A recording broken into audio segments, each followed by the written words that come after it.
Hey everybody, welcome back to my vlog. So today, we have a lot of things to do. Before, I wanted to show you guys, I got a super cool package in the mail. I have to hold it up like this because my address is on the other side, but I don't know if you guys can see, I got an otterbox case.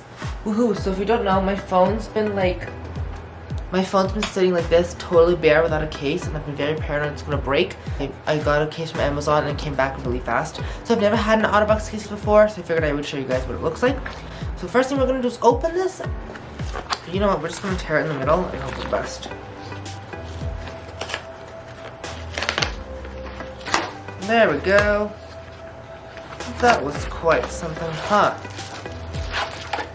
Bingo. So what else do we got here? Oh, mine just shut up there.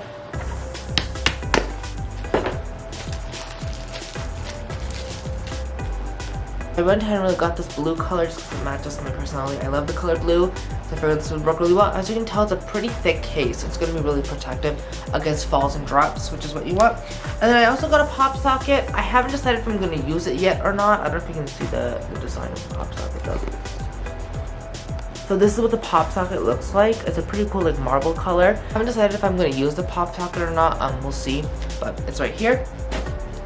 And then of course we have the instructions, which is pretty simple honestly to install it here, like so. Awesome. And so this is kind of like a really thick like glove material on the top, and then make sure everything is fitting properly. Let me add this thing on top. Alright, after some finagling, the case is officially installed, so this is what it looks like. We have my phone, and like I said, it's a really thick case, but that's good because I toss my phone around all the time. It's really good to have it. I'm probably most likely going to have a pop socket just because it hurts my hand, you know, sitting there all the time. So we're gonna add a pop socket and we'll be good to go. So now that we've unboxed the phone case, I did some work on the computer. I'm now gonna go ahead and clean my room. It's a total disaster. You'll see when I turn on the time lapse in just a second, but there's stuff everywhere. So much stuff needs to be organized. I've just been so busy with school, and I graduated high school. Woohoo! So hopefully the graduation vlog will be out soon, of course, and all the videos and pics from that I haven't been able to do it. So now I'm gonna sit down and finally organize everything. And there's some like decoration stuff that I want to get rid of and, you know, totally change the design. So that's what I'll be doing. So the very first project we have is to totally clear this out. A whole bunch of random junk and random stuff here. I don't know where half of it's from. So we're gonna clean this out, and of course all the stuff back here is gonna go, and we're gonna take a look at this first.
Hey everybody, like I said earlier in my vlog, today we're going to an Angels game. Ooh, I'm very pumped, but the traffic is quite something, so I figured I would show you guys what it looks like. It's quite a bit. So take a look at the traffic. This is what the traffic looks like. Everybody in the city of Anaheim looks like is here today. So this entire way is jammed, and behind us is also jammed. And then that is Angel Stadium. I don't know if you can. Okay, so that's Angel Stadium, and this is where we are. So where that big A is where you enter inside, and we'll probably be stuck here for at least 20 minutes.